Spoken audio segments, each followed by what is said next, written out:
बच्चों हमने work energy theorem सीखा है।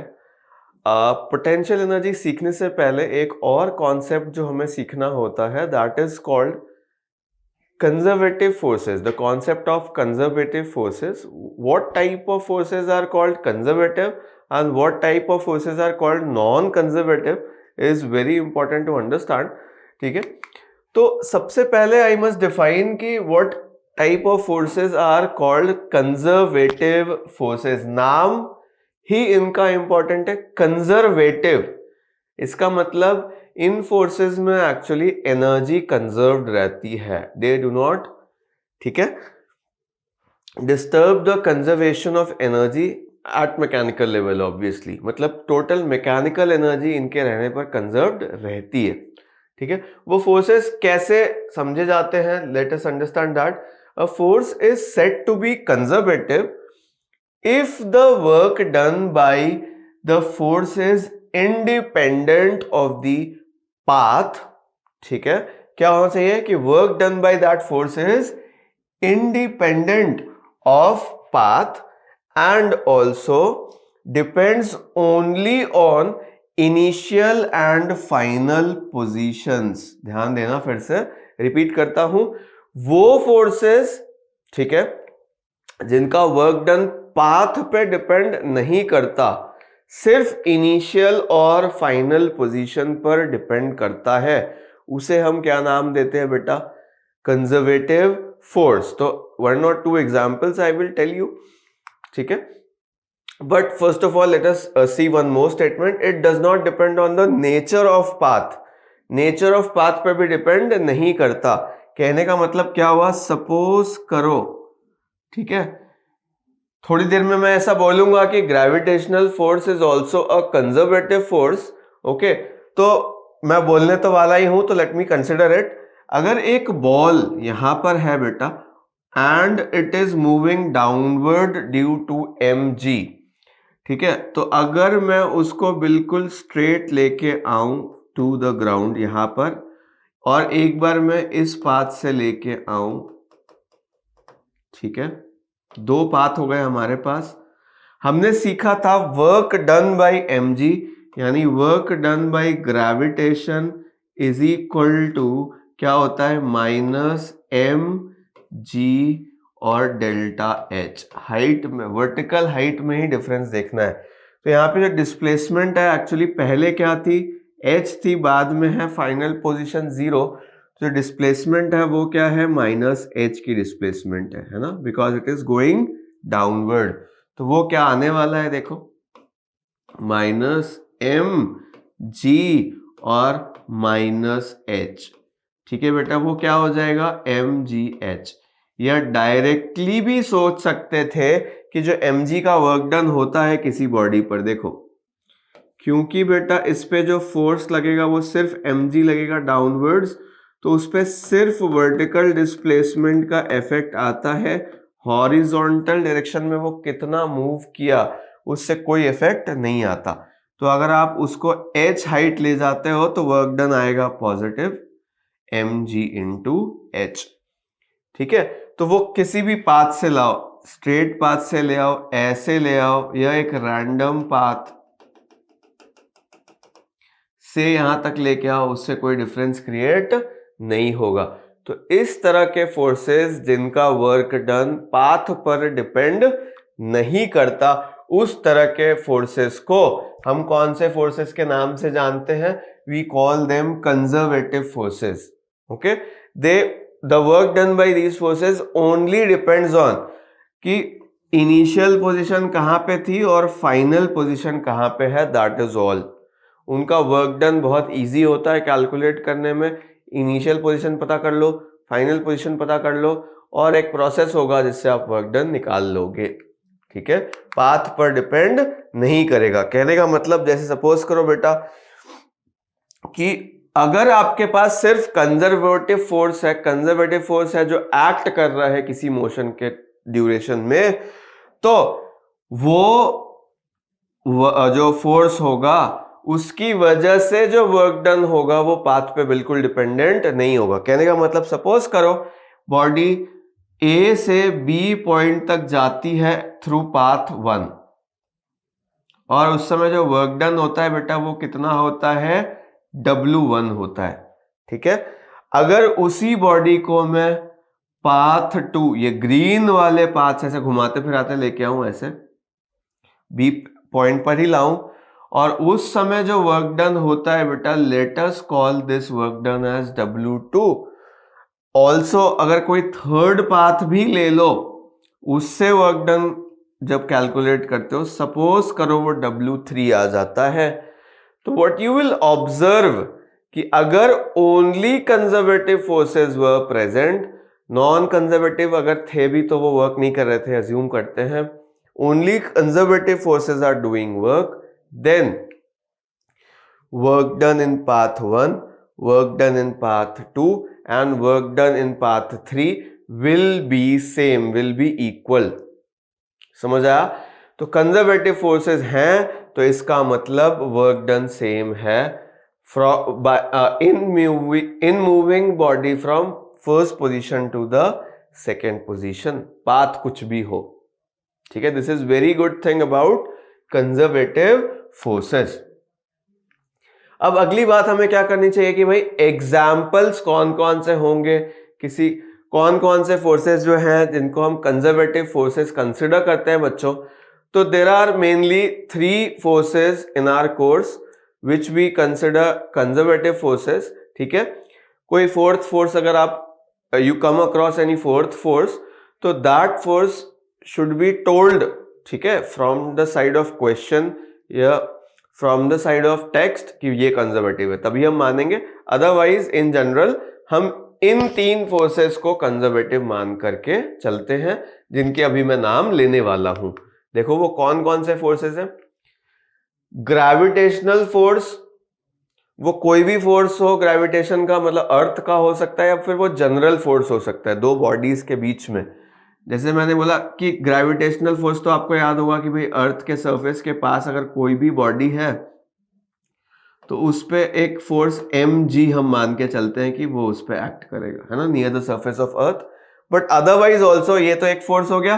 दूसरा फोर्स की अगर जनरल ग्रेविटेशनल फोर्स की बात करूं मैं न्यूटन्स लॉ ऑफ ग्रेविटेशन से, तो वो कैसा होता है, Gm1 m2 upon r square, है ना। ये ग्रेविटेशनल फोर्स का जनरल फॉर्मूला होता है, जहां पे बॉडी अगर m1 है, ये m2 है, ठीक है, और उनके बीच में डिस्टेंस सपोज करो बेटा r है, तो इस केस इस तरह के ग्रेविटेशनल फोर्स को भी अगर आप कंसिडर कर रहे हो जनरल फॉर्म में, तो भी ये फोर्स हमारे लिए क्या माना जाता है, एक कंजर्वेटिव फोर्स ही हम लोग इसको मानते हैं। You should remember this. Second type क्या हो जाएगा बेटा, elastic force in a spring. Elastic force in a spring अगर आप याद करो, अगर एक स्प्रिंग हो, ठीक है, जब ये नेचुरल लेंथ में होती है तो कोई फोर्स नहीं लगा रही होती। अगर इसको थोड़ा सा स्ट्रेच कर लो, ठीक है, तो ये क्या करती है, इस डायरेक्शन में फोर्स लगाती है F, है ना। और अगर स्प्रिंग को कंप्रेस कर दो बिल्कुल, तो ये क्या करती है, आपको अपोज करेगी, मतलब फोर्स इधर लगाएगी। फोर्स का formula F is equal to minus kx लेते हैं।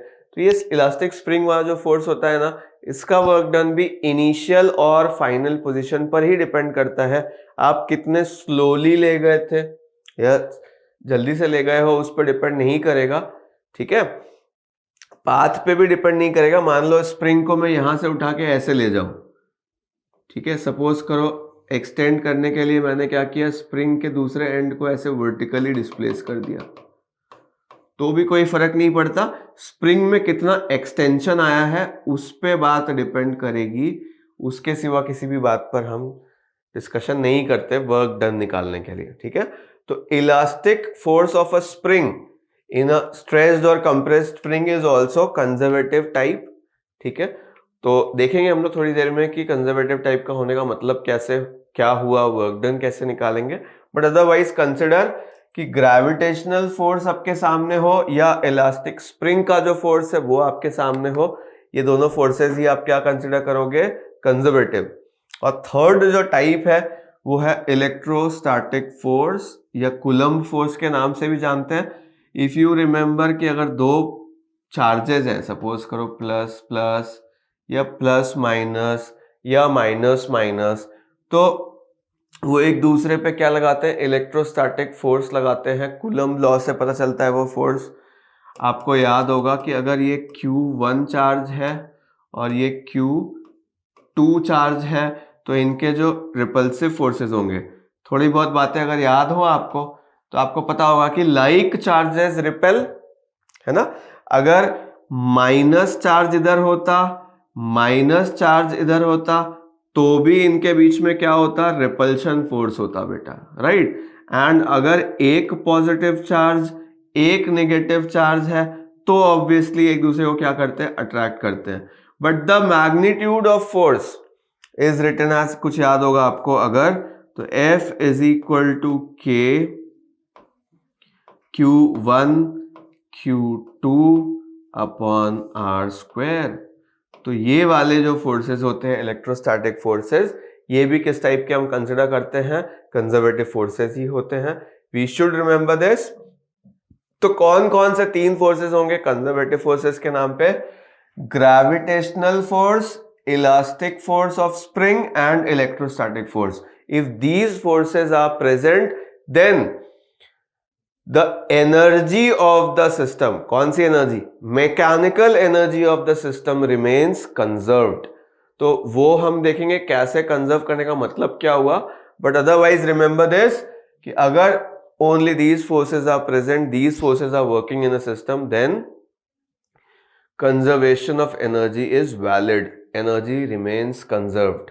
What type of energy we are talking about here, mechanical energy, okay, kinetic and potential। चलो तो आगे देखते हैं कि भाई एक और फोर्स होगा, कौन सा, magnetic force between two poles of a magnet. ये दो मैग्नेट के बीच में जो फोर्स लगता है वो भी कैसा होता है, कंजर्वेटिव टाइप का होता है। ये चार फोर्सेस होंगे, ठीक है। अब बात करनी है हमें भाई प्रॉपर्टीज ऑफ कंजर्वेटिव फोर्सेस। इनको हम लोग जल्दी से एक बार कवर कर देते हैं कि क्या क्या प्रॉपर्टी होंगी। कुछ तो हमने अभी नाम ले लिया कि वर्क डन बाय और against conservative force is independent of the path, सिर्फ इनिशियल और फाइनल पोजीशन पर ही डिपेंड करता है। दूसरी क्या बात होती है भाई कि वर्क डन बाय और against a conservative force does not depend on nature of path, path कैसा है उस पर कोई डिपेंडेंस नहीं होगी। टेढ़ा मेढ़ा हो सकता है, रेगुलर हो सकता है, ठीक है, उस पर डिपेंड नहीं करेगा। वर्क डन बाय और against conservative force in a round trip is zero. इस बात को मैं समझाता हूं। सपोज करो राउंड ट्रिप का मतलब क्या हुआ बेटा कि बॉडी अपनी पोजीशन पे वापस आ जाए, उस केस में हम बोलते हैं कि राउंड ट्रिप थी। और किसी भी कंजर्वेटिव फोर्स का जो वर्क डन होता है वो राउंड ट्रिप में क्या होता है, जीरो होता है। This we should remember. देखो बेटा, जब अगर मैं बात करूं कि ये बॉल नीचे आ रही है, ठीक है, तो वर्क डन क्या होगा इस केस में, W is equal to positive work होगा। क्यों, क्योंकि mg इस पे किधर लग रहा है बेटा, नीचे, और ये जा भी किधर रहा है, नीचे, h हाइट गया सपोज करो, तो वर्क डन क्या हो जाता है, पॉजिटिव ऑफ mgh। बॉल यहां आ गई है। अब सपोज करो ग्राउंड से फिर से आप पकड़ के बॉल को वापस अपनी पोजीशन पर ले जाते हो, ठीक है। बॉल यहां से यहां से यहां से यहां, यहां से यहां, यहां से यहां आई, तो वर्क डन क्या हुआ, mgh हुआ ग्रेविटी का। अब आपने क्या किया, बॉल को अपने आप तो जाएगी नहीं, आपने धीरे धीरे पकड़ के इसको ऊपर लेके गए, साइड में बनाया, एक्चुअली यहीं पे गई होगी। उस समय ग्रेविटी का वर्क डन क्या होगा ये सोचते हैं। mg लग रहा है नीचे और आप ले जा रहे हो ऊपर, तो वर्क डन कैसा होना चाहिए, mg इंटू एच तो होगा भाई, फोर्स इंटू डिस्प्लेसमेंट, बट कैसा होगा, नेगेटिव होगा, क्योंकि बॉडी का डिस्प्लेसमेंट है ऊपर और फोर्स लग रहा है नीचे। तो in this case when you right, तो वर्क डन आप क्या लिखोगे बेटा, माइनस mgh। बेटा इनको अगर हम ऐड करें तो टोटल वर्क डन जो mg मतलब जो ग्रेविटेशनल फोर्स है, gravitational force is what type of force? Conservative force. तो टोटल पाथ मतलब जाने का और आने का ये क्या हो जाता है? इसको हम बोलते हैं राउंड ट्रिप। इसी के लिए हमने टर्म यूज किया था राउंड ट्रिप। तो एक राउंड ट्रिप में जो वर्क डन होता है कंजर्वेटिव फोर्स की वजह से वो क्या हो जाता है? 0। यहां पे अगर मैं लिखूंगा बेटा टोटल, ठीक है, work done by gravitational force, तो आने में, ठीक है, आधे पाथ में कितना था? mgh था, और जाते समय while it is going up the work done was minus mgh, ठीक है। तो total work done that we find it becomes equal to 0। तो ये हमारी कौन सी प्रॉपर्टी हो गई? थर्ड प्रॉपर्टी हो गई। बहुत इंपॉर्टेंट प्रॉपर्टी है। क्लोज पाथ या राउंड ट्रिप में वर्क डन क्या रहता है? 0। याद रखो। बॉडी सपोज करो बेटा इनिशियल पोजीशन ये थी, यहां से घूमा फिरा ऐसे ऐसे ऐसे वापस यहीं आ गई अगर, तो टोटल वर्क डन चाहे वो ग्रेविटी हो, ठीक है, इसी पोजीशन से चली इसी पोजीशन पे अगर वापस आ गई तो वर्क डन, अगर ग्रेविटी कर रही थी तो टोटल 0 रहेगा, अगर स्प्रिंग कर रही थी तो भी 0 रहेगा, अगर इलेक्ट्रोस्टैटिक फोर्सेस थे तो भी वर्क डन टोटल क्या रहेगा? 0 रहेगा बाय द कंजर्वेटिव फोर्सेस। ठीक है, एक्सटर्नल फोर्स का कुछ हो उससे हमें मतलब नहीं है। Remember this. Work done by conservative forces completely recoverable. अगर इधर आते समय पॉजिटिव वर्क मिला था तो जाते समय नेगेटिव वर्क मिला था, रिकवर हो जाता है, ऐसी बात है। ठीक है। सेंट्रल फोर्सेस जल्दी से डिफाइन कर देता हूं। सेंट्रल फोर्सेस वो फोर्सेस होते हैं जो क्या होते हैं? सेंटर टू सेंटर लगते हैं। ठीक है, let me read the statement for you first. Force whose line of action always passes through a fixed point. ठीक है, वो फोर्सेस जिनका लाइन ऑफ एक्शन किसी फिक्स्ड पॉइंट से ही पास होता है हमेशा, उसको हम क्या बोलते हैं? Central force. या वो ऐसे बोल सकते हो कि सेंटर टू सेंटर लग रहे हैं, तो वो कौन से फोर्सेस होते हैं? सेंट्रल फोर्सेस होते हैं। उनका जो मैग्नीट्यूड होता है वो सिर्फ डिपेंड करता है किस पर? Distance from a fixed point. ठीक है, एग्जाम्पल मैं शो करता हूं। जैसे ग्रेविटेशनल फोर्स के लिए हमने बात करी थी बेटा, मान लो ये m1 मास है और ये m2 मास है, तो ग्रेविटेशनल अट्रैक्टिव फोर्स देखो सेंटर टू सेंटर लाइन के अलोंग ही लगते हैं। और फोर्स की वैल्यू क्या होती है? सिर्फ मान लो इसको फिक्स कर दिया तुमने, तो अब फोर्स किस पे देखना है? इस पे देखना है। तो इस पे जो फोर्स लगेगा वो किस पे डिपेंड करेगा? डिस्टेंस पे डिपेंड करेगा, है ना। फोर्स इज इक्वल टू क्या आता है? जी m1 m2 upon r square. ठीक है, और ग्रेविटेशनल फोर्स हो गए बेटा। इलेक्ट्रोस्टैटिक फोर्स या कूलम्ब फोर्स भी किस कैटेगरी में आएंगे? सेंट्रल फोर्स की कैटेगरी में ही आते हैं।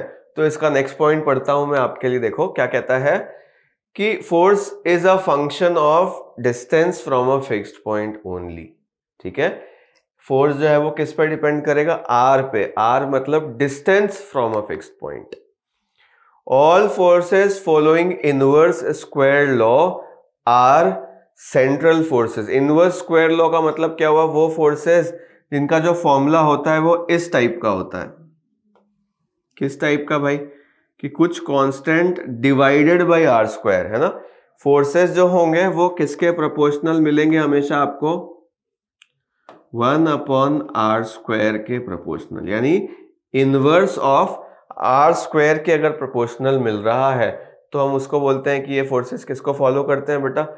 इनवर्स स्क्वायर लॉ को फॉलो करते हैं। ठीक है, तो इस तरह के ही देखने को मिलेंगे, मतलब आर स्क्वायर हमेशा नीचे आता है। वो फोर्सेस जो है वो कैसे फोर्सेस होते हैं? सेंट्रल फोर्सेस होते हैं।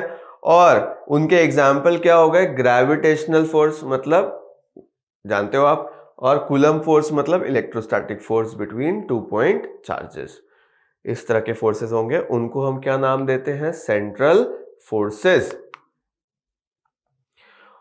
नेक्स्ट बात जो ध्यान में रखने वाली है, ये बात ध्यान में रखना कि central forces are conservative forces.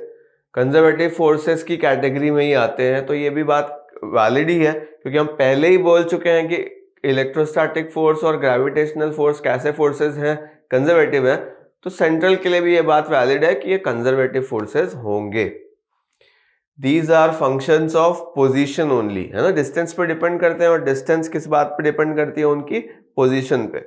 ये पोजीशन बढ़ा दी तो डिस्टेंस बढ़ी, फोर्स वैरी कर गया। तो एक एग्जांपल लेता हूं, जैसे सपोज करो बेटा कि ये कोई प्लैनेट होता,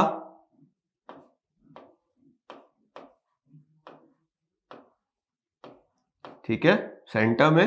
तो जब आप एक प्लैनेट के आसपास घूमते हुए सैटेलाइट को देखते हो, when you observe a satellite moving around a planet, what is the reason for this planet to turn, this satellite to turn around this planet? Reason क्या होता है, कुछ भी नहीं होता, ग्रेविटेशनल फोर्सेस ही होते हैं। हमारा सैटेलाइट रुक गया था, तो मैंने सोचा एक बार वापस से लाते हैं इसको। देखो, तो ये प्लैनेट के चारों तरफ ये सैटेलाइट घूम रहा है, तो ये सैटेलाइट को घूमने के लिए जो सेंट्रीपिटल फोर्स मिल रहा है, ये कौन सा फोर्स है, तो मैं बोलूंगा कि भाई सेंट्रीपिटल फोर्स जो यहाँ पे है वो कोई और नहीं बल्कि हमारा कौन सा फोर्स, ग्रेविटेशनल फोर्स ही है, जो इसको एक अट्रैक्टिव फोर्स देता है टुवर्ड्स द सेंटर। आप देख रहे होंगे कि ये सेंटर की तरफ जो फोर्स लग रहा है बेटा, ये कौन सा फोर्स है, ये कोई दूसरा फोर्स नहीं, ग्रेविटेशनल फोर्स ही है, जो किसका काम कर रहा है, सेंट्रीपिटल फोर्स का काम कर रहा है।